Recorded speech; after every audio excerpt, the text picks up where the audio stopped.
ಎಲ್ಲರಿಗೆ ವಂದನೆಗಳು. ನನ್ನ ಹೆಸರು ಅಜಯ್ ಎಂಬುದಾಗಿ. ನಾನು ಬಳ್ಳಾರಿ ಪ್ರಾಂತ್ಯದವನು.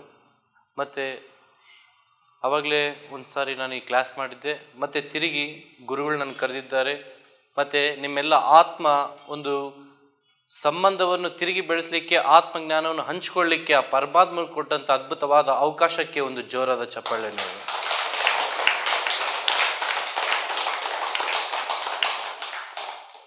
ಮೊಟ್ಟ ಮೊದಲಾಗಿ ನನಗೆ ಧ್ಯಾನ ಕಲಿಸ್ಕೊಟ್ಟಂಥ ನನ್ನ ಗುರುಗಳಾದಂಥ ಹನುಮಂತರಾವ್ ಸರ್ಗಳಿಗೆ ಒಂದು ಜೋರಾದ ಚಪ್ಪಾಳೆ ಹೊಡೆಯೋಣ.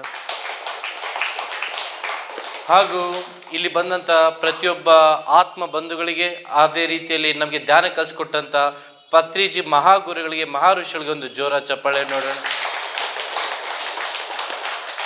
ಇವತ್ತು ನಾವು ಜೀವಂತವಾಗಿದ್ದೀವಿ, ನಮ್ಮಲ್ಲಿ ಆತ್ಮ ಇದೆ. ಆ ಪರಮಾತ್ಮನ ಶಕ್ತಿಯನ್ನು ನಾವು ಬದುಕಿ ಇವತ್ತು ಧ್ಯಾನ ಸತ್ಸಂಗದಲ್ಲಿ ನಾವು ಕೂತಿದ್ದೇವೆಂದರೆ ಆ ವಿಶ್ವಶಕ್ತಿ, ಅನಂತ ಶಕ್ತಿ, ಪರಮಾತ್ಮನ ಪವಿತ್ರಾತ್ಮ ಶಕ್ತಿಗೆ ಒಂದು ಜೋರಾದ ಚಪ್ಪಾಳೆ ನೋಡು.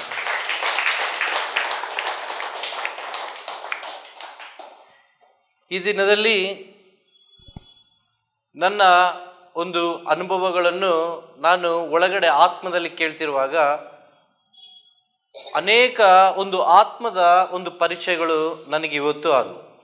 ನಾನು ಈ ಧ್ಯಾನ ಕೇಂದ್ರದಲ್ಲಿ ಬಂದು ಧ್ಯಾನಕ್ಕೆ ಕೂತಾಗ ಅನೇಕ ಆತ್ಮ, ವಿಶ್ವ ಗುರುಗಳಂಥ ಆತ್ಮಗಳು ನಮ್ಮ ಮಧ್ಯದಲ್ಲಿ ಸಂಚಾರ ಮಾಡುತ್ತಾ ನಮ್ಗೆ ಆತ್ಮಜ್ಞಾನವನ್ನು ಹೇಳ್ತಾ ಇದ್ದಾರೆ. ಅನೇಕ ಜನರು ಆತ್ಮದಲ್ಲಿ ತೇಲಾಡ್ತಾ ಇದ್ದಾರೆ, ಆನಂದವಾಗಿದ್ದಾರೆ, ಪರಮಾನಂದವಾಗಿದ್ದಾರೆ. ಈ ಅನುಭೂತಿ ನಾವೇನು ಮಾಡಬೇಕಂದ್ರೆ ಕ್ಷಣ ಕ್ಷಣಕ್ಕೂ ಅನುಭವಿಸುವರಂಥ ಅದ್ಭುತವಾದ ಸತ್ಸಾಂಗದಲ್ಲಿ ನಾವು ಜೀವಿಸುವರಾಗಬೇಕು.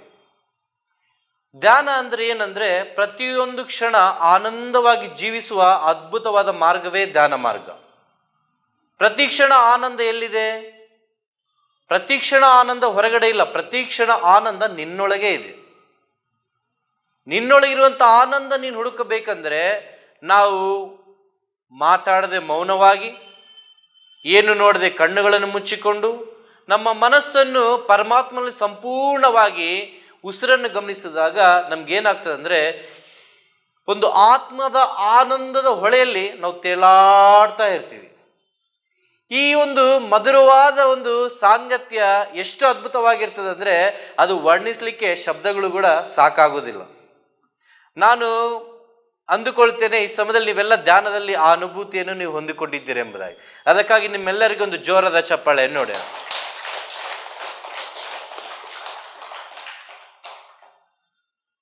ಧ್ಯಾನದಲ್ಲಿ ನಾವು ಅನೇಕ ಅನುಭವಗಳನ್ನು ನಾವು ತೆಗೆದುಕೊಳ್ತೇವೆ. ಅದೇ ರೀತಿಯಲ್ಲಿ ಈ ದಿನದ ಅನೇಕ ಅನುಭವ ಜ್ಞಾನವನ್ನು ಪರಮಾತ್ಮನೇ ನಮ್ಗೆ ಆತ್ಮವಾಣಿ ಮೂಲಕ, ಸತ್ಯದ ಆತ್ಮನ ಮೂಲಕ ಬೋಧಿಸುವರಾಗಿದ್ದಾರೆ. ನಾನು ಕೇವಲ ಇಲ್ಲಿ ನಿಯಮಿತ, ಆದರೆ ಪರಿಮಿತ ಯಾರು ಅಂದರೆ ಆ ಪರಮಾತ್ಮನು. ಪರಮಾತ್ಮನು ಎಷ್ಟು ಶಕ್ತಿಯಾಗಿ ನಮ್ಮನ್ನು ನಡೆಸ್ತಾರೆ ಅಂದರೆ ಅದು ಅದ್ಭುತವಾದ ಶಕ್ತಿ. ನಾವು ಒಂದು ಲೈಟ್ ಆಗ್ಬೇಕಂದ್ರು, ಒಂದು ಫ್ಯಾನ್ ಆಗ್ಬೇಕಂದ್ರು ಅದಕ್ಕೆ ಒಂದು ಕರೆಂಟ್ ಬೇಕು. ಅದೇ ರೀತಿಯಲ್ಲಿ ಇವಾಗ ನಾನು ಮಾತಾಡ್ತಿದ್ದೀನಿ ಅಂದ್ರು, ನನ್ನಲ್ಲಿ ಉಸಿರಿದೆ ಅಂದ್ರು, ನನ್ನ ಹೃದಯ ಬಡ್ಕೊಂತಿದೆ ಅಂದ್ರು ಅದು ಕೇವಲ ಆತ್ಮಕ್ಕೆ ಇರುವಂಥ ಶಕ್ತಿ ಮಾತ್ರ. ಯಾವಾಗ ನಾವು ಧ್ಯಾನ ಮಾಡ್ತೀವೋ ಆ ಶಕ್ತಿ ನಮಗೆ ಗೊತ್ತಾಗ್ತದೆ, ನೀನು ಸಾಮಾನ್ಯ ಶಕ್ತಿ ಅಲ್ಲ, ನಿನ್ನಲ್ಲಿ ಎಷ್ಟೋ ಅದ್ಭುತವಾದ ಒಂದು ದಿವ್ಯ ಶಕ್ತಿ ಇದೆ ಎಂಬುದಾಗಿ. ಈ ಶಕ್ತಿಯನ್ನು ಎಲ್ಲರೂ ತಿಳಿದುಕೊಂಡವರೇ ಇವತ್ತು ಅನೇಕ ಜನರಿಗೆ ನಾವು ಭಗವಂತರು ಎಂಬುದಾಗಿ ಫೋಟೋಗಳನ್ನಿಟ್ಟು ನಾವು ಹೂ ಮಾಲೆ ಆಗ್ತಾ ಇದ್ದೀವಿ. ಆದರೆ ನಾವು ಹೂ ಮಾಲೆ ಆಗ್ತಾ ಇದ್ದೀವಿ, ನಾವು ಫೋಟೋಗಳನ್ನ ಇಟ್ಕೊಂತೀವಿ, ಆದರೆ ನಾವು ಅವ್ರನ್ನ ರೂಪಿಸ್ಕೊಳ್ತಾ ಇಲ್ಲ. ಅಂದ್ರೆ ಅವ್ರು ಹೇಳಿದಂಥ ವಿಷಯಗಳನ್ನ ನಾವು ಕಲಿತಾ ಇದ್ದೀವಿ, ಆದರೆ ಅದುಗಳನ್ನು ನಾವು ಅಳವಡಿಸ್ಕೊಳ್ತಾ ಇಲ್ಲ. ಯಾವಾಗ ನಾವು ಅಳವಡಿಸ್ಕೊಳ್ತೀವೋ ಆಗ ನಾವು ಕೃಷ್ಣ ಪರಮಾತ್ಮನಾಗ್ತೀವಿ, ಬ್ರಹ್ಮಶ್ರೀ ಪತ್ರಿಜಿ ಗುರುಗಳಾಗ್ತೀವಿ, ಮತ್ತೆ ಅನೇಕ ಸಾಧು ಸಂತರಾಗ್ಲಿಕ್ಕೆ ಏನು ಕಾರಣ ಅಂದ್ರೆ ನಾವು ಅವರ ಜೀವನ ಶೈಲಿಯನ್ನು ನಾವು ಅಳವಡಿಸಿಕೊಂಡು ನಾವು ಸಾಗಬೇಕು. ಅದಕ್ಕಾಗಿ ಧ್ಯಾನ ಮಾಡ್ಬೇಕಂತ ಯಾಕೆ ಹೇಳ್ತಾರೆ ಅಂದ್ರೆ, ಧ್ಯಾನ ಎಂತ ಅದ್ಭುತವಾದ ಶಕ್ತಿ ಅಂದ್ರೆ, ಇವತ್ತು ಕತ್ತಲಾದಂತ ಜೀವಿತವನ್ನು ಬೆಳಕನ್ನು ಕೊಟ್ಟಂತ ಶಕ್ತಿಯೇ ಈ ಅದ್ಭುತವಾದ ಧ್ಯಾನ. ಏನಾ ಧ್ಯಾನ? ನಾವು ಏನ್ ಅಂದುಕೊಳ್ತೀವೋ ಅದೇ ಅದು ಧ್ಯಾನ. ಈಗ ನಾವು ಅಂದುಕೊಂಡ್ವಿ ನಾವು ಯಾವ ರೀತಿಯಲ್ಲಿ ಬಾಳ್ಬೇಕು ಎಂಬುದಾಗಿ. ಈ ಪ್ರಪಂಚದ ಒಂದು ವ್ಯಾಮೋಹದಲ್ಲಿ ನಮ್ಗೆ ಅನೇಕ ವಿಷಯಗಳಲ್ಲಿ ನಾವು ಕೆಲವೊಮ್ಮೆ ಸಿಕ್ಕಿ ಹಾಕಿಕೊಳ್ತೀವಿ. ನಾವು ಅನ್ಕೊಂತೀವಿ ನಾವು ಅದಾಗ್ಬೇಕು ಇದು ಆಗ್ಬೇಕೆಂಬುದಾಗಿ. ಆದ್ರೆ ಅದು ಯಾವುದು ಕೂಡ ಶಾಶ್ವತ ಎಂಬ ಸತ್ಯ ಅರಿವು ನಮಗೆ ನಿಧಾನವಾಗಿ ಗೊತ್ತಾಗ್ತದೆ. ಯಾವಾಗ ಗೊತ್ತಾಗ್ತದೋ ಅಷ್ಟುವರೆಗೆ ನಾವೇನ್ ಮಾಡಿರ್ತೀವಿ ಅಂದ್ರೆ ಸಮಯವನ್ನು ಕಳೆದುಕೊಂಡಿರ್ತೀವಿ. ಈ ಪ್ರಪಂಚದಲ್ಲಿ ಬಹಳ ಬೆಲೆ ಉಳ್ಳದ್ದು ಏನದು ಅಂದ್ರೆ ನಮ್ಮ ಸಮಯ. ಒಂದು ಕ್ಷಣ ಹೋದ್ರೆ ಮತ್ತೆ ಆ ಕ್ಷಣವನ್ನು ತಿರುಗಿ ನಾವು ತರಲಿಕ್ಕೆ ಆಗಲ್ಲ. ಅದಕ್ಕಾಗಿ ಕ್ಷಣ ಕ್ಷಣ ನಮಗೆ ಸಿಕ್ಕಾಗ ಕೂಡ ಸಮಯ ಯಾವಾಗ ಸಿಕ್ಕಾಗ ನಾವು ಪ್ರತಿಯೊಂದು ಸಮಯದಲ್ಲಿ ಎಲ್ಲಿ ಸಮಯ ಎಲ್ಲಿ ಕ್ಷಣಗಳು ಸಿಕ್ಕರೆ ಅಲ್ಲಿ ನಾವು ಧ್ಯಾನವನ್ನು ಮಾಡಬೇಕು. ನಾನು ಇಷ್ಟೊತ್ತು ಪ್ರಯಾಣ ಮಾಡುತ್ತಾ ಬರುವಾಗ ನಾನು ಕಾರ್ನೆಲ್ಲ ಧ್ಯಾನ ಮಾಡ್ಕೊಂತ ಬಂದೆ. ಯಾವಾಗ ನಾನು ಆತ್ಮದಲ್ಲಿ ಧ್ಯಾನ ಮಾಡ್ಕೊಂತ ಇರ್ತೀನಿ, ನಾನು ಹೊರಗಡೆ ಇರೋದಿಲ್ಲ, ನಾನು ಒಳಗಡೆ ಇರ್ತೀನಿ. ಯಾಕೆ ಈ ಅನುಭವ ನನಗಾಗಿದೆ ಅಂದ್ರೆ, ನನ್ನ ಹೊರಗಡೆ ಕಣ್ಣಿಗೆ ಕಾಣಿಸುವಂಥದ್ದೆಲ್ಲ ಕತ್ತಲು. ನನ್ನ ಕಣ್ಣು ಮುಚ್ಚಿಕೊಂಡು ನನ್ನ ಕಣ್ಣೊಳಗೆ ಕಾಣಿಸ್ಕೊಳ್ಳೋದು ಒಂದು ಬೆಳಕು. ಅದೇ ಆತ್ಮಶಕ್ತಿ, ವಿಶ್ವಶಕ್ತಿ, ಅನಂತ ಶಕ್ತಿ. ಈ ಆತ್ಮವಾಣಿ, ಆತ್ಮಶಕ್ತಿ ಏನಿದೆಯಲ್ಲ, ಈ ಬೆಳಕಿನಲ್ಲಿ ನಾವು ಪ್ರಯಾಣ ಮಾಡುವಾಗ ನಮ್ಮ ಜೀವನವೇ ಒಂದು ಬೆಳಕಾಗ್ತದೆ. ಬೆಳಕು ಪ್ರತಿಯೊಬ್ಬರಿಗೆ ಆನಂದ ಕೊಡ್ತದೆ, ಬೆಳಕು ಪ್ರತಿಯೊಬ್ಬರಿಗೆ ಜೀವ ಕೊಡ್ತದೆ, ಬೆಳಕು ಪ್ರತಿಯೊಬ್ಬರಿಗೆ ನೆಮ್ಮದಿ ಕೊಡ್ತದೆ, ಬೆಳಕು ಪ್ರತಿಯೊಬ್ಬರಿಗೆ ಅದ್ಭುತವಾದ ಆತ್ಮಜ್ಞಾನ ಕೊಡ್ತದೆ. ಈ ಅದ್ಭುತವಾದ ಬೆಳಕಿನ ಆತ್ಮಜ್ಞಾನ ನಮಗೆ ಬೇಕಂದ್ರೆ ನಾವು ಕಣ್ಣು ಮುಚ್ಚಿಕೊಂಡು ಹೆಚ್ಚಾದ ಸಾಧನೆಯನ್ನು ಮಾಡುವವರಾಗಬೇಕು. ಎಷ್ಟು ಸಾಧನೆ ಮಾಡ್ತೀವೋ ಅಷ್ಟು ಬೆಳಕು ನಮ್ಮಲ್ಲಿ ಉದ್ಭವ ಆಗ್ತದೆ. ಅದನ್ನೇ ಔರ ಅಂತ ಎಂಬುದಾಗಿ ಹೇಳ್ತಾರೆ. ಅದಕ್ಕಾಗಿ ನಾವು ಹೆಚ್ಚಾದ ಸಮಯವನ್ನು ಧ್ಯಾನದಲ್ಲಿ ಕಲಿತು ಈ ಪ್ರಪಂಚದಲ್ಲಿ ಬೆಳಕನ್ನು ಹೊಂದಿಕೊಂಡು ಯಾರು ಕತ್ತಲಲ್ಲಿದ್ದಾರೋ, ಯಾರು ಅಜ್ಞಾನದಲ್ಲಿದ್ದಾರೋ ಅವರು ಬೆಳಕನ್ನು ಜ್ಞಾನ ಹಂಚುವಂತ ಅದ್ಭುತವಾದ ಸಾಧಕರು, ಮಹರ್ಷಿಗಳು, ಮಹಾತ್ಮರು, ಮಹಾನುಭಾವರು ನಾವೆಲ್ಲ ಆಗಿದ್ದೇವೆ ಎಂಬುದಾಗಿ ನಂಬುತ್ತಾ ಆ ವಿಶ್ವಶಕ್ತಿ, ಅನಂತ ಶಕ್ತಿಗೆ ಒಂದು ಜೋರಾದ ಚಪ್ಪಾಳೆ ನೋಡೋಣ.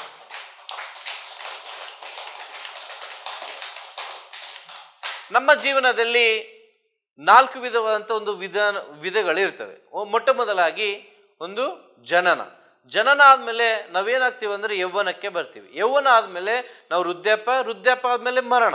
ಈ 4 ಒಂದು ಪ್ರಪಂಚದ ಒಂದು ವಿಧಾನದಲ್ಲಿ ನಾವು ಜೀವಿಸ್ತಾ ನಾವೇನ್ ಮಾಡ್ತಿದೀವಿ ಅಂದ್ರೆ, ನಾವು ಯಾಕೆ ಈ ಪ್ರಪಂಚದಲ್ಲಿ ಹುಟ್ಟಿದ್ದೇವೆ, ಈ ಭೂಮಿಯಲ್ಲಿ ಹುಟ್ಟಲಿಕ್ಕೆ ಕಾರಣ ಏನು, ಈ ಜನ್ಮದ ರಹಸ್ಯ ಏನು ಎಂಬ ಅರಿವೇ ನಮಗೆ ಗೊತ್ತಾಗ್ಲಾರ್ದಂಗೆ ನಾವು ಜೀವಿಸ್ತಾ ಇದ್ದೀವಿ. ಆದ್ರೆ ಯಾವಾಗ ನಾವು ಧ್ಯಾನ ಕಡೆ ತಿರುಗಿ ಬರ್ತೀವೋ ಈ ಒಂದು ಪರಮ ಸತ್ಯ ನಮಗೆ ಗೊತ್ತಾಗ್ತದೆ. ಆ ಸತ್ಯವೇನಂದ್ರೆ, ನಾವು ದೇಹವಲ್ಲ, ನಾವು ಆತ್ಮ. ಈ ದೇಹಕ್ಕೆ ಮಾತ್ರ ಈ ವಿಧಗಳಿವೆ, ಆತ್ಮಕ್ಕೇನಿದೆ ಅಂದ್ರೆ ಹಂತಗಳಿವೆ ಎಂಬುದಾಗಿ. ಹಂತಗಳಂತಂದ್ರೆ ನಾವು ಯಾವ ರೀತಿಯಲ್ಲಿ ಮೊಟ್ಟ ಮೊದಲಾಗಿ ಧ್ಯಾನ ಮಾಡ್ತೀವೋ ಅದು ಮೊದಲ ಹಂತ. ಧ್ಯಾನ ಮಾಡಿ ನಮ್ಮ ಒಂದು ಆತ್ಮದ ಒಂದು ಬೆಳಕನ್ನು ಬೆಳೆಸ್ಕೊಳ್ತೀವೋ ಅದು 2ನೇ ಹಂತ. ಯಾವಾಗ ಆತ್ಮದ ಬೆಳಕು ನಮ್ಮಲ್ಲಿ ಬರ್ತದೋ ಅದು 3ನೇ ಹಂತ. ಆ ಬೆಳಕಿನಲ್ಲಿ ನಡೆಯುವಾಗ ನಮ್ಗೆಲ್ಲಾ ಸತ್ಯಾರ್ಥ ಗೊತ್ತಾಗ್ತದೆ. ಏನು ಸುಳ್ಳು, ಯಾವುದು ಸತ್ಯ, ಯಾವುದು ಜ್ಞಾನ, ಯಾವುದು ಅಜ್ಞಾನ, ಯಾವುದು ಕತ್ತಲು, ಯಾವುದು ಬೆಳಕು, ನಾನು ಅಂದ್ರೆ ಯಾರು. ಈ ಪರಮ ಸತ್ಯ ನಮಗೆ ಗೊತ್ತಾಗ್ಬೇಕಂದ್ರೆ ನಾವೇನ್ ಮಾಡ್ಬೇಕಂದ್ರೆ ಸಾಧನೆ ಮಾಡ್ಬೇಕು. ನಾವು ದೃಢ ಸಂಕಲ್ಪ ಮಾಡ್ಕೋಬೇಕು. ಆ ಸಂಕಲ್ಪ ಎಲ್ಲಿದೆ ಅಂದ್ರೆ ನಮ್ಮೊಳಗೆ ಇದೆ. ನಾವ್ ಏನ್ ಅಂದ್ಕೊಳ್ತೀವೋ ಅದಾಗ್ತದೆ. ಮನುಷ್ಯನ ಅಂದುಕೊಂಡಿದ್ದು ಆಗ್ಲಾರ್ದು ಈ ಪ್ರಪಂಚದಲ್ಲಿ ಯಾವುದೂ ಇಲ್ಲ ಎಂಬ ಮಾತನ್ನ ನಾವು ಅನೇಕ ಸಾರಿ ಕೇಳ್ತೀವಿ. ಆ ಸಂಕಲ್ಪ ಎಲ್ಲಿಂದ ಬರ್ತದೆ ಅಂದ್ರೆ ಆ ಧ್ಯಾನ ಶಕ್ತಿ, ತಪೋಶಕ್ತಿಯಿಂದ ನಮ್ಮೊಳಗೆ ಬರ್ತದೆ. ಯಾವಾಗ ಆ ಶಕ್ತಿ ನಮ್ಗೆ ಗೊತ್ತಾಗ್ತದೋ ಆ ಸಂಕಲ್ಪ ಮಾಡ್ತೀವೋ ನಾವೇನಾಗ್ತೀವಿ ಅಂದ್ರೆ ಆತ್ಮದಿಂದ ಪರಮಾತ್ಮ, ಪರಮಾತ್ಮದಿಂದ ಮಹಾತ್ಮ ಆಗ್ತೀವಿ. ಇವಾಗ ಮಹಾತ್ಮಗಳು ನಮ್ಮ ಮಧ್ಯದಲ್ಲಿವೆ. ಆ ಅದ್ಭುತವಾದ ಮಹಾತ್ಮವೇ ನಮ್ಮ ಬ್ರಹ್ಮಶ್ರೀ ಪತ್ರಿಗಳಂತ ಒಂದು ಗುರುಗಳಂತ ಅವ್ರಿಗೆ ಜೋರಾದ ಚಪ್ಪಾಳೆ ನೋಡೋಣ. ಆ ಮಹಾತ್ಮ ಬ್ರಹ್ಮಶ್ರೀ ಪತ್ರಿಜಿ ಗುರುಗಳದು ನಮ್ಗೆ ಏನ್ ಬೋಧಿಸ್ತದೆ ಅಂದ್ರೆ, ಈ ಪ್ರಪಂಚವೆಲ್ಲ ಧ್ಯಾನಮಯವಾಗ್ಬೇಕು, ಪ್ರತಿಯೊಬ್ಬರು ಜ್ಞಾನವಂತರಾಗ್ಬೇಕು, ಪ್ರತಿಯೊಬ್ಬರು ಬೆಳಕಿನಲ್ಲಿ ಜೀವಿಸ್ಬೇಕು, ಪ್ರತಿಯೊಬ್ಬರ ಬಾಳು ಆನಂದಮಯವಾಗಿ ಒಂದು ಬಂಗಾರದಂತ ಬಾಳಾಗ್ಬೇಕು. ಇದಾಗ್ಬೇಕಂದ್ರೆ ನಾವೇನ್ ಮಾಡ್ಬೇಕಂದ್ರೆ ನಮಗೆ ಕಲಿಸ್ಕೊಟ್ಟಂತ ಧ್ಯಾನವನ್ನು ಸಾಧನೆ ರೂಪವಾಗಿ ನಾವು ಅಳವಡಿಸಿಕೊಳ್ಳಬೇಕು. ಕೃಷಿ ಇಲ್ಲದೆ ಮನುಷ್ಯನು ಋಷಿ ಆಗೋಲ್ಲ. ಅದೇ ರೀತಿಯಲ್ಲಿ ನಾವು ಸಾಧನೆ ಇಲ್ಲದೆ ನಾವು ಏನು ಮಾಡಿಕೊಳ್ಳಿಕ್ಕೆ ಸಾಧ್ಯವಿಲ್ಲ. ನಾನು ಹೋದ ಸಾರಿ ಕ್ಲಾಸ್ ತಗೊಂಡಾಗ ನಾನು ವಾಲ್ಮೀಕಿ ಮಹರ್ಷಿಗಳ ಬಗ್ಗೆ ಹೇಳಿದೆ. ಅವರು ಮೊಟ್ಟ ಮೊದಲಾಗಿ ರತ್ನಾಕರಾಗಿದ್ರು. ಅವರು ಧ್ಯಾನಕ್ಕೆ ಕೂತಾಗ ಅವರು ಸುತ್ತಲೂ ಒಂದು ಹುತ್ತ ಬೆಳೀತು. ಅದು ಸಂಸ್ಕೃತಿ ಪದದಲ್ಲಿ ಅದನ್ನ ವಾಲ್ಮೀಕಿ ಎಂಬುದಾಗಿ ಹೇಳಿದ್ರು. ಅದಾದ ಮೇಲೆ ಅವರು ಕಾವ್ಯವನ್ನು ಬರೆದಾಗ ಮಹರ್ಷಿಗಳಾದ್ರು. ಇಲ್ಲಿ ನಾವೆಲ್ಲ ಕೂತಿದ್ದೀವಿ ಅಂದ್ರೆ ನಾವೆಲ್ಲ ಮಹರ್ಷಿಗಳಾಗಿದ್ದೇವೆ. ಈ ಸತ್ಯದ ಅರಿವು ನಾವು ಆಗಬೇಕಂದ್ರೆ ನಾವು ಉಸಿರಿನ ಮೂಲಕ ಅಂತರಂಗದಲ್ಲಿ ಹೆಚ್ಚಾದ ಪ್ರಯಾಣ ಮಾಡಬೇಕು. ಈ ದೇಹವೇ ಪರಮಾತ್ಮನ ದೇವಾಲಯ. ನಮ್ಮ ಒಂದು ಅಂತರಂಗವೇ ನಮ್ಮ ಪರಮಾತ್ಮನ ಗರ್ಭಗುಡಿ.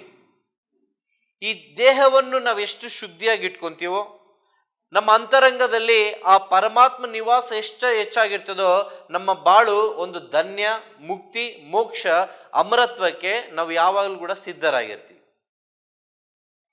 ಇದೆಲ್ಲ ಹಿಂದೆ ನನಗೆ ಗೊತ್ತಿರಲಿಲ್ಲ. ಆದರೆ ಇವಾಗ ಗೊತ್ತಾಗ್ಲಿಕ್ಕೆ ಕಾರಣ ಏನಂತಂದ್ರೆ, ನಾನು ಕಣ್ಣು ಮುಚ್ಚಿಕೊಂಡು ನಾನು ಹೆಚ್ಚಾದ ಸಮಯವನ್ನು ಧ್ಯಾನದಲ್ಲಿ ಕಳೆದೆ. ಅದಕ್ಕಾಗಿ ಇವತ್ತು ಈ ಒಂದು ಗುರುಸ್ಥಾನದಲ್ಲಿ ಆ ಪರಮಾತ್ಮನ ಶಕ್ತಿನ ನಾನು ಕುಂದಿರಿಸಿದೆ. ಇದು ನನಗೆ ಒಂದು ಯೋಗ್ಯತೆ ಅರ್ಹತೆ ಇಲ್ಲದ ಒಂದು ಸ್ಥಾನ. ಆದ್ರೆ ಇದು ಸಿಕ್ಕಿದೆ ಅಂದ್ರೆ ಒಂದು ಪರಮಾತ್ಮನ ಕೃಪೆಯಿಂದಲೇ ಸಿಕ್ಕಿದೆ. ಆ ಕೃಪೆ ಎಲ್ಲರಿಗೂ ಇದೆ, ಆದರೆ ಸ್ವೀಕಾರ ಮಾಡಿಕೊಳ್ಳೋರು ಕೇವಲ ಸ್ವಲ್ಪೇ ಜನ ಇರ್ತಾರ. ಆದ್ರೆ ಆ ಒಂದು ಜನರಲ್ಲಿ ನಾವು ಇದ್ದೇವಂದ್ರೆ ನಿಜವಾಗ್ಲೂ ನಮ್ಮ ಜನ್ಮ ಧನ್ಯವಾಗಿದೆ. ನಮ್ಮೆಲ್ಲರಿಗೊಂದು ಜೋರಾದ ಚಪ್ಪಾಳೆ ನೋಡಿದ್ರು.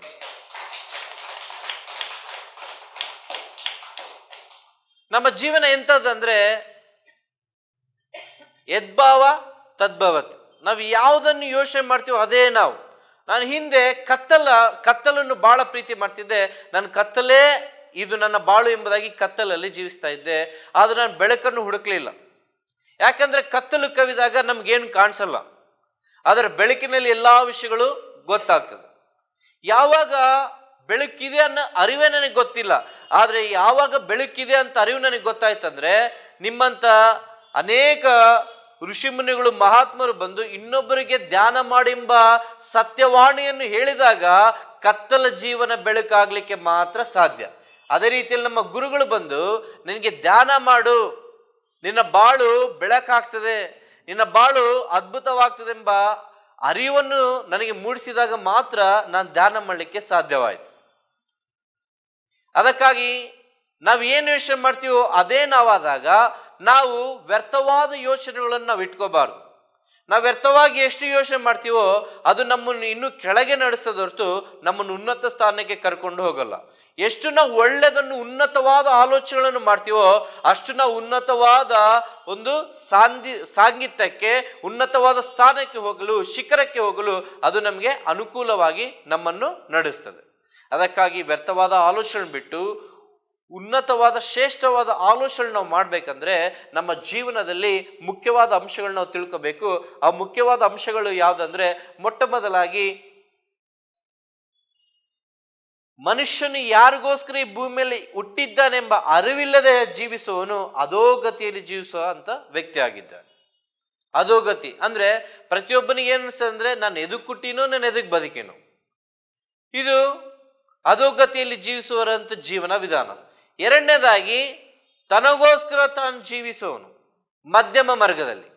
ಅಂದ್ರೆ ನಾನು ಚೆನ್ನಾಗಿರ್ಬೇಕು, ಮತ್ತೆ ನನ್ನ ಕುಟುಂಬ ಚೆನ್ನಾಗಿರ್ಬೇಕು, ಯಾರಾದ್ರೂ ಹೇಗಾದ್ರೂ ಹೋಗ್ಲಿ ನನಗೆ ಪರವಾಗಿಲ್ಲ ಎಂಬುದ ಜೀವಿಸುವವರು ಮಧ್ಯಮ ಮಾರ್ಗದವರು. ಅದೇ ರೀತಿಯಲ್ಲಿ ಒಂದು ಕೊನೆಯದಾಗಿ ಬರುವವರು ಉತ್ತಮವಾದಂಥ ಜೀವನ ವಿಧಾನವನ್ನು ಜೀವಿಸೋರು. ಅವ್ರು ಯಾರಂದ್ರೆ ತನಗೋಸ್ಕರ ಅಲ್ಲದೆ ಪರರಿಗೋಸ್ಕರ ಜೀವಿಸೋರೆ ಉತ್ತಮವಾದಂಥ ಜೀವನವನ್ನು ಸಾಧನೆ ಮಾಡುವಂತ ವ್ಯಕ್ತಿಗಳು. ಅವರಲ್ಲಿ ಉತ್ತಮ ಜೀವಿತವನ್ನು ಜೀವಿಸಿದರು ನಾವು ಬ್ರಹ್ಮಶ್ರೀ ಪತ್ರಿಕೆಗಳು. ಅವರುಗಳಿಗೆ ಒಂದು ಜೋರಾದ ಚಪ್ಪಾಳೆಯನ್ನು ಹೊಡೆಯೋಣ. ಯಾಕೆ ಅವರು ಉತ್ತಮವಾದ ಜೀವಿತವನ್ನು ಜೀವಿಸಿದ್ರಂದ್ರೆ, ಅವರು ಪ್ರತಿಯೊಬ್ಬರು ಆನಂದವಾಗಿ ಬಾಳಬೇಕೆಂಬುದು ಒಬ್ಬರ ಒಂದು ಆಶೆ, ಅದು ಪರಮಾತ್ಮನ ಒಂದು ಆಶೆ. ಅದನ್ನು ಈ ಪ್ರಪಂಚದಲ್ಲಿ ಪ್ರತಿಯೊಬ್ಬ ಮಾನವರಲ್ಲಿ ರೂಪಿಸುವುದು ಅದು ಅಷ್ಟು ಸಾಮಾನ್ಯವಾದ ವಿಷಯವಲ್ಲ. ಆದ್ರೆ ಯಾವಾಗ ನೀನು ಸಾಧನೆಯಾಗಿ ಸ್ವೀಕಾರ ಮಾಡ್ಕೊಳ್ತೀಯೋ, ಇದು ನಾನು ನೆರವೇರಿಸಿನಂತ ನೀನು ಅನ್ಕೊಳ್ತೀಯೋ, ಅವಾಗ ಇಡೀ ವಿಶ್ವಶಕ್ತಿ, ಅನಂತ ಶಕ್ತಿ, ಈ ಪ್ರಪಂಚನೇ ನಮ್ಗೆ ಏನ್ ಮಾಡ್ತದೆ ಅಂದ್ರೆ, ಈ ಪಂಚಭೂತಗಳು ನಮ್ಗೆ ಪ್ರೋತ್ಸಾಹ ನೀಡಿ, ನಮ್ಗೆ ಸಹಾಯ ಮಾಡಿ, ನಮ್ ಇನ್ನೊಬ್ಬರ ಒಂದು ಜೀವಿತವನ್ನು ಅದ್ಭುತವಾಗಿ ಮಾಡಲಿಕ್ಕೆ ನಮ್ಗೆ ಉತ್ತೇಜನ ನೀಡುವಂತ ಸಾಧನೆ ಆಗಿದೆ. ಅದಕ್ಕಾಗಿ ನಾವೇನ್ ಮಾಡ್ಬೇಕಂದ್ರೆ ಉತ್ತಮವಾದ ಜೀವಿತವನ್ನು ಜೀವಿಸ್ಬೇಕು. ಹಿಂದೆ ನಾನು ಅಧೋಗತಿಯಲ್ಲಿ ಜೀವಿಸ್ತಾ ಇದ್ದೆ, ಆದ್ರೆ ಯಾವಾಗ ಈ ಧ್ಯಾನ ಬಂತೋ ಇವತ್ತು ನನಗೆ ಉತ್ತಮ ಜೀವಿತ. ಯಾಕೆಂದ್ರೆ ನಿಮ್ಮೆಲ್ಲ ಪರಮಾತ್ಮರ ಮಧ್ಯದಲ್ಲಿ ಕುಂದಿರುವುದಂದ್ರೆ ಸಾಮಾನ್ಯವಾದ ವಿಷಯವಲ್ಲ. ಆದ್ರೆ ನಿಮ್ಮ ಮಧ್ಯದಲ್ಲಿ ನಾನು ಕುಂತಿದ್ದೀನಂದ್ರೆ ಇದು ನನ್ನ ಒಂದು ಸೌಭಾಗ್ಯ ಅಂತ ನಾನು ಭಾವಿಸ್ತೀನಿ. ಈ ಸೌಭಾಗ್ಯವನ್ನು ಕೊಟ್ಟವರು ಆ ಪರಮಾತ್ಮನ ವಿಶ್ವಶಕ್ತಿ, ಅನಂತ ಶಕ್ತಿ, ಪರಮಾತ್ಮನ ಸ್ವರೂಪ ಅಂತ ಹನುಮಂತರಾವ್ ಸರ್ ಗುರುಗಳು, ಅದೇ ರೀತಿಯಲ್ಲಿ ಪತ್ರಿಜಿ ಗುರುಗಳು, ಅವ್ರಿಗೆ ಜೋರಾದ ಚಪ್ಪಾಳೆ ನೋಡೋಣ. ಈ ರೀತಿಯಲ್ಲಿ ಈಗ ನನ್ನ ಒಂದು ಜೀವನದ ಅನುಭವಗಳನ್ನ ಹಂಚ್ಕೊಳ್ತೀನಿ.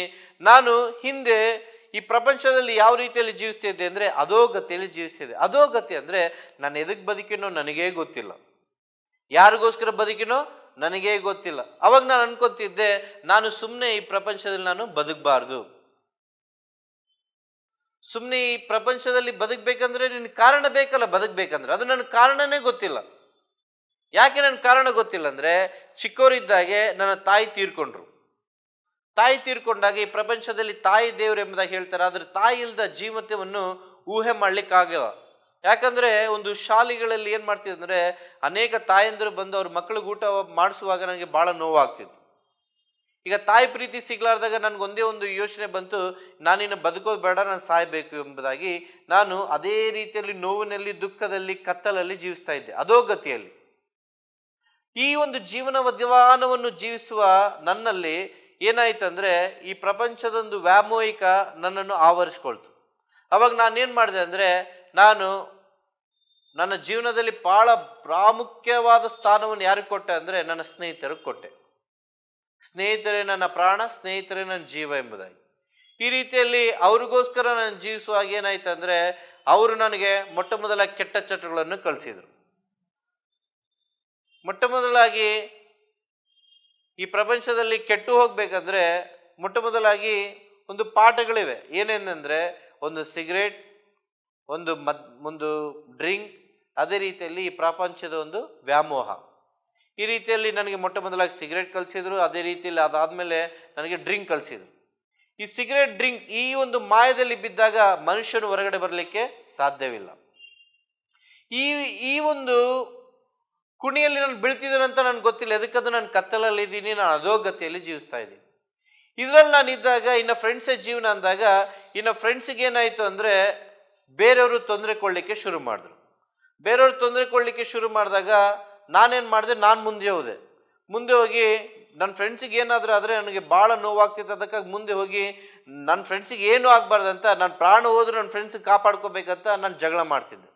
ಈ ರೀತಿಯಲ್ಲಿ ಜಗಳದಿಂದ ಏನಾಯ್ತು ಅಂದರೆ, ಇನ್ನೊಬ್ಬರಿಗೆ ಹಿಂದೆ ಮುಂದೆ ನೋಡ್ಲಾರ್ದಂಗೆ ರಕ್ತವನ್ನು ಸುರಿಸುವ ಒಂದು ಆಲೋಚನೆ ಬಂದ್ಬಿಡ್ತು. ಅದೇ ಒಂದು ಆಫ್ ಮರ್ಡರ್ ಆಯ್ತು.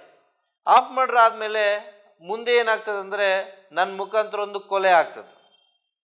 ಅಂದರೆ ನಾನು ಏನು ಮಾಡ್ತಿದ್ದೀನೋ ನನಗೆ ಗೊತ್ತಾಗ್ತಿಲ್ಲ. ನಾನು ಯಾರಿಗೋಸ್ಕರ ಬದುಕ್ತಾ ಇದ್ದೀನಿ? ಫ್ರೆಂಡ್ಸ್ಗೋಸ್ಕರ ಬದುಕ್ತಾ ಇದ್ದೀನಿ.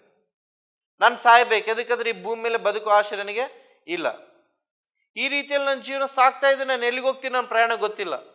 ಹೀಗೆ ನನ್ನ ಜೀವನ ಸಾಕ್ತಿರ್ಬೇಕಾದ್ರೆ ನನ್ನ ಫ್ರೆಂಡನ್ನ ಬೇರೆಯವರು ಈ ರೀತಿಯಲ್ಲಿ ಕೊಲೆ ಮಾಡಿದಾಗ ನನಗೊಂದು ಆಲೋಚನೆ ಬರ್ತದೆ. ಏನಂತಂದ್ರೆ, ನನ್ನ ಫ್ರೆಂಡನ್ನ ಇವರು ಈ ರೀತಿಯಲ್ಲಿ ಹೊಡೆದಿದ್ದಾರೆ, ನಾನು ಅವ್ರನ್ನ ಬಿಡಬಾರ್ದು, ನಾನು ಅವರು ಕೂಡ ಹೊಡಿಬೇಕು ಎಂಬುದಾಗಿ ರೀತಿಯಲ್ಲಿ ನಾನು ಜೀವಿಸ್ತಿರ್ಬೇಕಾದ್ರೆ 2020ನೇ ವರ್ಷದಲ್ಲಿ ನಾನೊಂದು ಕೊಲೆ ಕೇಸ್ನಲ್ಲಿ ಬಳ್ಳಾರಿ ಜೈಲಿನಲ್ಲಿ ಹೋಗ್ತೀನಿ.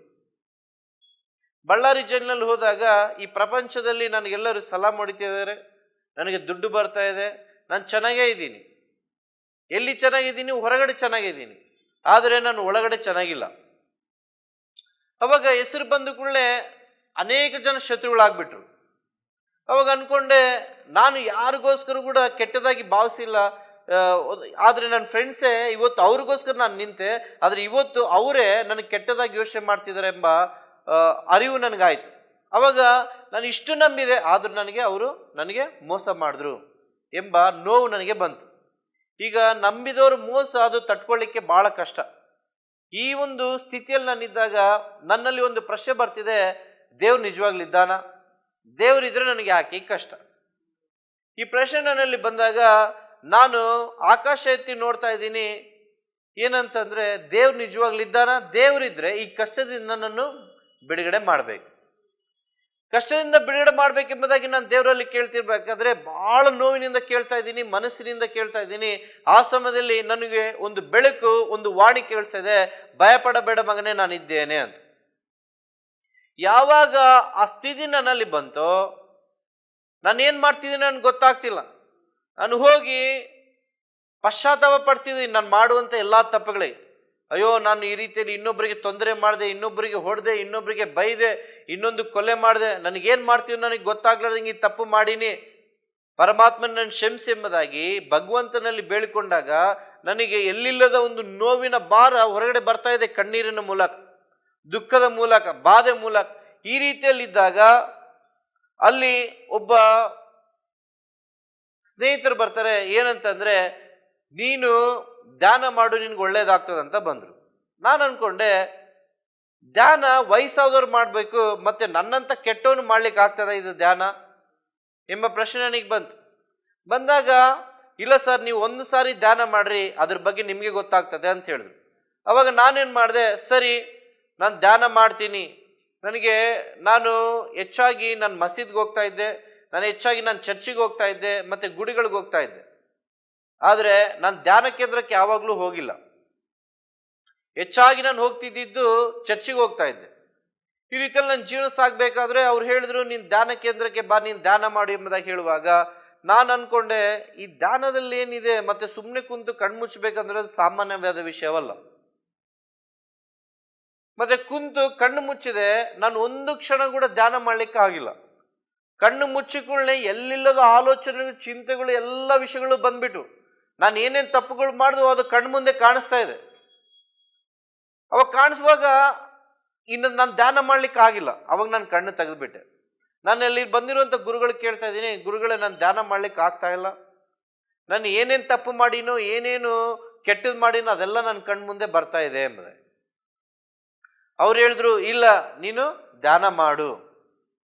ಮತ್ತೆ ನಾನು ಧ್ಯಾನ ಮಾಡ್ಬೇಕಂದ್ರೆ ನನಗೆ ಅನೇಕ ಪ್ರಶ್ನೆಗಳು ಬರ್ತಾ ಇವೆ. ಏನಂತ ಬರ್ತಾ ಇವೆ ಅಂದ್ರೆ, ಈಗ ನಾನು ಒಳ್ಳೆಯವನಾಗ್ಬಿಟ್ಟೇನಂದ್ರೆ ನನ್ನ ಈ ಸಮಾಜ ಬಿಡಲ್ಲ. ಎದಕ್ಕಂದ್ರೆ ನನಗಿನ್ನೂ ಶತ್ರುಗಳ ಇದ್ದಾರೆ, ಅವ್ರು ನನ್ನ ಬಿಡೋದಿಲ್ಲ, ಅವ್ರು ನನ್ನ ಹೊಡಿಲೇಬೇಕಂತ ಯೋಚನೆ ಮಾಡ್ತಾರ. ಮತ್ತೆ ನಾನೇನ್ ಮಾಡ್ಬೇಕು, ನಾನು ಒಳ್ಳೆಯವನಾದ್ರೆ ನಾನು ಬದುಕಕ್ಕಾಗಲ್ಲ ಅಂತ ಇಂದು ಒಂದು ಯಾವ ರೀತಿಯಲ್ಲಿ ಅಂದ್ರೆ ಅಜ್ಞಾನದ ಒಂದು ಪ್ರಶ್ನೆಗಳು ನಾನು ಮಾಡ್ತಾ ಇದ್ದೀನಿ.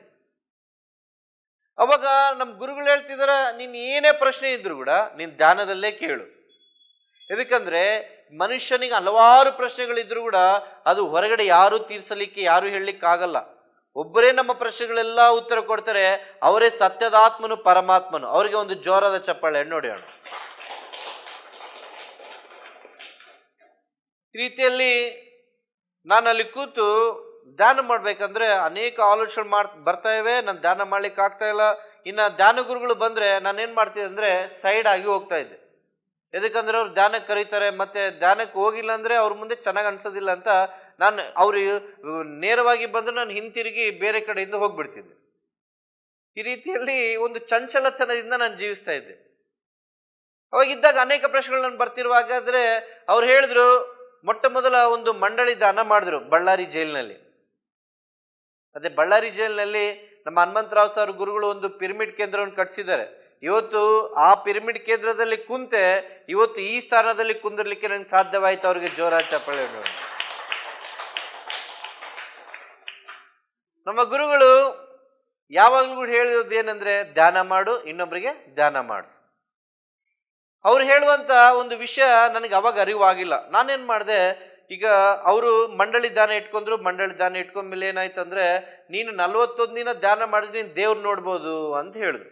ಈಗ ನನಗೆ ಆಸೆ, ನಾನು ದೇವ್ರು ನೋಡ್ಬೇಕು ಅಂತ. ಎದಕ್ಕಂದ್ರೆ ಎಲ್ಲ ನೋಡ್ಬಿಟ್ಟಿನಿ ಪ್ರಪಂಚದಲ್ಲಿ, ಹೆಣ್ಣು ಹೊಣ್ಣು ಮಣ್ಣು, ಈ ಪ್ರಪಂಚದಲ್ಲಿ ಏನೇನ್ ಬೇಕೋ ಎಲ್ಲಾ ವಿಷಯಗಳನ್ನ ಅನುಭವಿಸಿ ನೋಡ್ಲಾರ್ದು ಒಬ್ಬರೇ ಭಗವಂತ ನಾನು. ಅವಾಗ ನನಗೆ ವಾಣಿ ಕೇಳಿಸ್ಕೊಂತೀನಿ, ಆ ಬೆಳಕು ಕೇಳಿಸ್ಕೊಂತೀನಿ, ಸತ್ಯದ ಆತ್ಮನು. ಈಗ ದೇವರನ್ನು ನೋಡ್ಬೇಕು ಇನ್ನು ಅವಕಾಶ ಬಂತು. ಈಗ ನಾನು ಅನ್ಕೊಂಡೆ ಈ ಅವಕಾಶ ನಾನು ದುರುಪಯೋಗ ಮಾಡ್ಕೊಳ್ಳಿ, ಇದನ್ನು ನಾನು ಉಪಯೋಗ ಮಾಡ್ಕೊತೀನಿ, ನಾನು ಖಂಡಿತವಾಗಿ ನಾನು ದೇವ್ರನ್ನು ನೋಡಲೇಬೇಕು. ಈ ರೀತಿಯಲ್ಲಿ ನಾನು ಅಂದುಕೊಂಡು ನಾನು 41 ದಿನ ಧ್ಯಾನ ಮಾಡಿದೆ. 41 ದಿನ ಧ್ಯಾನ ಮಾಡಿದೆ, ದೇವ್ರು ಕಾಣಿಸಿಲ್ಲ. ಅನ್ಕೊಂಡೆ ದೇವ್ರು ಕಾಣ್ತಾನಂತ ನಾನು ಧ್ಯಾನ ಮಾಡಿದೆ, ಆದ್ರೆ ನನ್ನ ದೇವರು ಕಾಣಿಸಿಲ್ಲ. ಮತ್ತು ನಾನು ಗುರುಗಳಿಗೆ ಮತ್ತೆ ಪ್ರಶ್ನೆ ಮಾಡಿದೆ, ಗುರುಗಳೇ ನೀವು ದೇವ್ರು ಕಾಣ್ತಾರೆ ಅಂತ ಹೇಳಿದ್ರು, ದೇವ್ರು ಕಾಣಲಿಲ್ಲ, ಏನು ಕಾಣಲಿಲ್ಲ, ಮತ್ತೆ ನಾನು ಧ್ಯಾನ ಮಾಡಿದೆ ಆದ್ರೂ ಏನಾಗಿಲ್ಲ ಅಂತ ಕೇಳಿದಾಗ ಅವ್ರು ಹೇಳಿದ್ರು, ಇಲ್ಲ ನೀನು ಧ್ಯಾನ ಮಾಡು.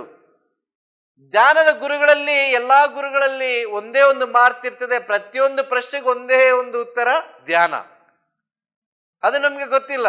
ಇವರು ಏನ್ ಪ್ರಶ್ನೆ ಮಾಡಿದ್ರು ಬರೇ ಧ್ಯಾನ ಧ್ಯಾನ ಧ್ಯಾನ ಅಂತಾರೆ, ಹೇಳ್ತಾರೆ, ಬೇರೆದು ಉತ್ತರ ಹೇಳೋದಿಲ್ಲ ಎಂಬುದಾಗಿ ನಾನು ಯೋಚನೆ ಮಾಡ್ತಿದ್ದೆ ಅವಾಗ ಅಜ್ಞಾನದಲ್ಲಿ. ಅವಾಗ ದೇವ್ರು ಕಾಣಲಿಲ್ಲ. ಅವಾಗ ನಾನೇನ್ ಮಾಡಿದೆ, ನಾನು ಸರಿಯಾಗಿ ಧ್ಯಾನ ಮಾಡಿಲ್ಲ ಅಂತ ನನ್ಗೆ ಗೊತ್ತಾಯ್ತು. ಈಗ ಸರಿಯಾಗಿ ಧ್ಯಾನ ಮಾಡಿದ್ರೆ ದೇವ್ರು ನನ್ಗೆ ಕಾಣಿಸ್ಕೊಳ್ತಿದ್ದ. ಈಗ ನಾನು ಸರಿಯಾಗಿ ಧ್ಯಾನ ಮಾಡ್ತಾ ಇಲ್ಲ. ಈಗ ಇಲ್ಲಿರುವಂತ ಅನೇಕ ಜನರಿಗೆ ಪ್ರಶ್ನೆ ಏನಂತಂದ್ರೆ, ನಾನು ಧ್ಯಾನ ಮಾಡ್ತಿದ್ದೀನಿ ಆದ್ರೆ ನನಗೆ ಏನು ಆಗ್ತಾ ಇಲ್ಲ. ಆದ್ರೆ ಧ್ಯಾನ ಮಾಡುವಂತ ವಿಧಾನಗಳು ಕೂಡ ಇದೆ. ಆ ವಿಧಾನ ಏನಂತಂದ್ರೆ, ನಾವು ಮೊಟ್ಟ ಮೊದಲಾಗಿ ಧ್ಯಾನ ಮಾಡ್ಬೇಕಂದ್ರೆ ಸಂಕಲ್ಪ ಮಾಡ್ಕೋಬೇಕು. ಏನಂತಂದ್ರೆ, ನಾನು ಒಂದು ವಿಷಯದ ಬಗ್ಗೆ ಸಂಕಲ್ಪ ಮಾಡ್ಕೋಬೇಕು. ನನ್ಗೆ ಆರೋಗ್ಯ ಬೇಕಂದ್ರೆ ಸಂಕಲ್ಪ ಮಾಡ್ಕೋಬೇಕು, ನನ್ಗೆ ಜ್ಞಾನ ಬೇಕಂದ್ರೆ ಸಂಕಲ್ಪ ಮಾಡ್ಕೋಬೇಕು, ನನ್ಗೇನಾದ್ರೂ ಅಂದುಕೊಂಡಿದ್ದಾಗಬೇಕಂದ್ರೆ ಸಂಕಲ್ಪ ಮಾಡಿಕೊಂಡು ನಾವು ಧ್ಯಾನ ಮಾಡ್ಬೇಕು. ಸಂಕಲ್ಪ ಮಾಡಿಕೊಳ್ಳಲಾರದೆ ನಂಬಿಕೆಯಲ್ಲದೆ ನಾವು ಧ್ಯಾನ, ನೀನ್ ಗಂಟೆ ಗಂಟೆ ಮಾಡಿದ್ರು ಕೂಡ ನೀನು ಎಲ್ಲಾ ವ್ಯರ್ಥ. ಎದಕ್ಕಂದ್ರೆ, ಒಂದು ಮೇಲೆ ಟ್ಯಾಂಕ್ ಇರ್ತದೆ, ಕೆಳಗಡೆ ನಾವು ಆ ಒಂದು ಕೊಳದ ಒಂದು ನಳವನ್ನು ಓಪನ್ ಮಾಡಿಬಿಡ್ತೀವಿ. ಮೇಲೆ ಎಷ್ಟು ತುಂಬಿಸಿದ್ರು ಕೆಳಗಡೆ ಹೋಗ್ತಾನೆ ಇರ್ತದೆ. ನಮ್ಮೊಳಗಿರ್ಬೇಕಂದ್ರೆ ಅದನ್ನ ಆಫ್ ಮಾಡಬೇಕು.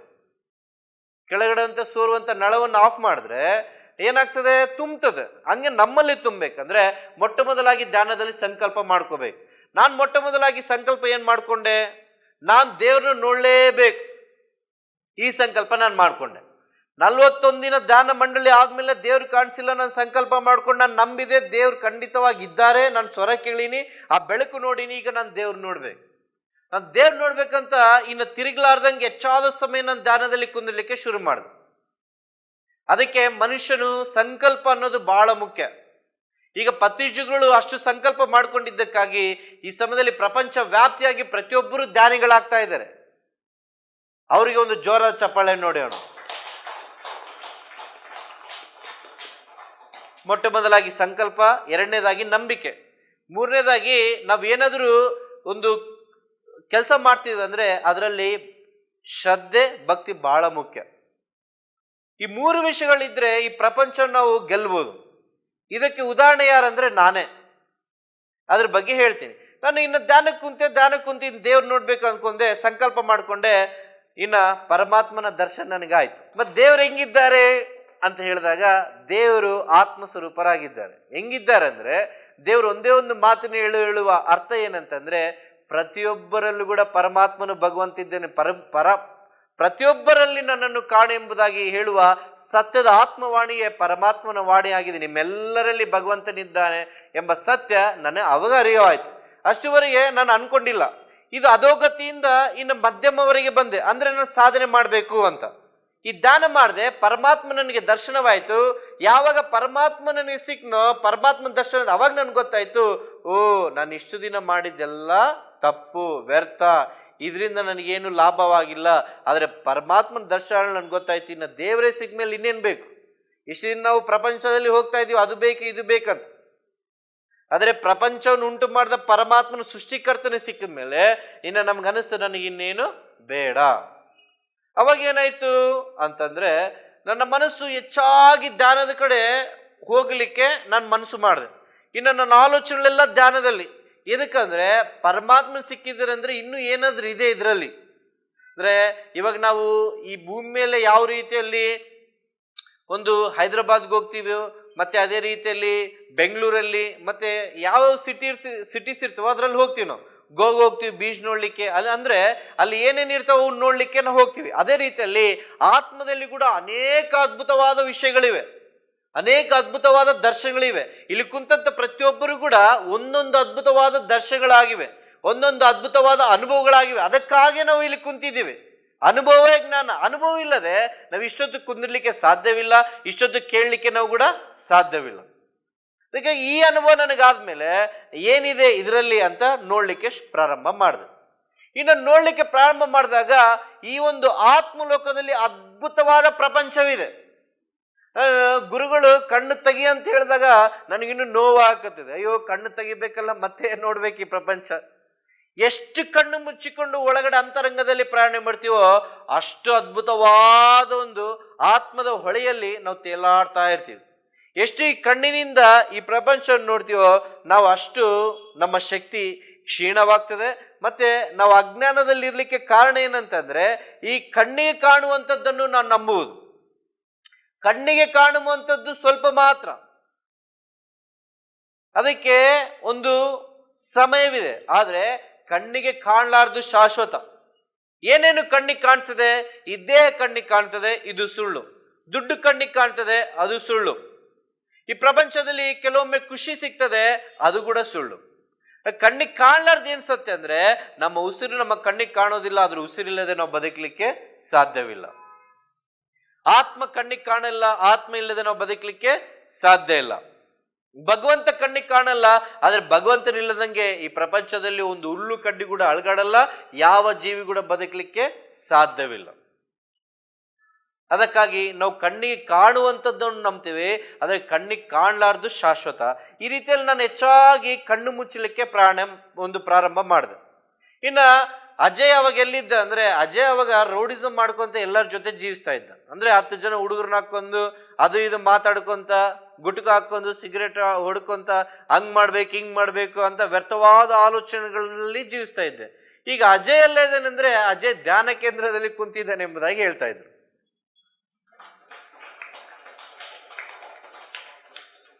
ಏನಾಯ್ತು? ಮನಸ್ಸು ಚಂಚಲ ಆಗ್ತಿದೆ. ಅಂದ್ರೆ ಫ್ರೆಂಡ್ಸ್ ಕಾಣ್ತಾ ಇದ್ರೆ ಅವ್ರು ಹೇಳ್ತಾ ಇದ್ರೆ, ನೀನ್ ಹೆಚ್ಚಾಗಿ ಧ್ಯಾನದಲ್ಲೇ ಕುಂದಿರ್ತಿದ್ದೀರ, ಸ್ವಲ್ಪ ಹೊತ್ತು ನಮ್ಮ ಕಡೆ ಕಲಿ ಅಂತ.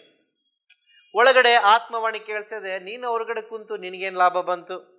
ನೀನು ಇವತ್ತು ಜೈಲಿನಲ್ಲಿ ಬಿದ್ದಿ, ಇವತ್ತು ಜೈಲೆಂಬ ನರಕದಲ್ಲಿದ್ದಿ, ಚಿಂತೆಯಲ್ಲಿದ್ದಿ, ದುಃಖದಲ್ಲಿದ್ದಿ, ಬಾಧೆಯಲ್ಲಿದ್ದಿ, ನೋವಲ್ಲಿದ್ದಿ. ಯಾರು ಫ್ರೆಂಡ್ಸ್ ಬಿಡಿಸಿದ್ರ? ನಮ್ಮ ನೋವು ಬಂದಾಗ ಯಾರು ನಮ್ಮನ್ನು ಬಿಡಿಸಲ್ಲ. ಯಾರು ನಮ್ಮ ಅನಾರೋಗ್ಯ ಸಮಸ್ಯೆ ನಮ್ಮಿಂದ ತೆಗೀಲಿಕ್ಕೆ ಆಗಲ್ಲ, ಯಾರು ನಮ್ಮ ದುಃಖ ನಮ್ಮಿಂದ ತೆಗಿಲಿಕ್ಕೆ ಆಗಲ್ಲ. ಯಾವಾಗ ನೀನು ಧ್ಯಾನ ಮಾಡ್ತೀಯೋ ನಿನಗೆ ಇದ್ದಂಥ ಎಲ್ಲಾ ಒಂದು ಕತ್ತಲ ಜೀವನ ಹೋಗ್ತದೆ, ಆ ಪರಮಾತ್ಮನಿಂದ ಎಲ್ಲಾ ಬೆಳಕಿನ ಜೀವನ ನಮಗೆ ಬರ್ತದೆ.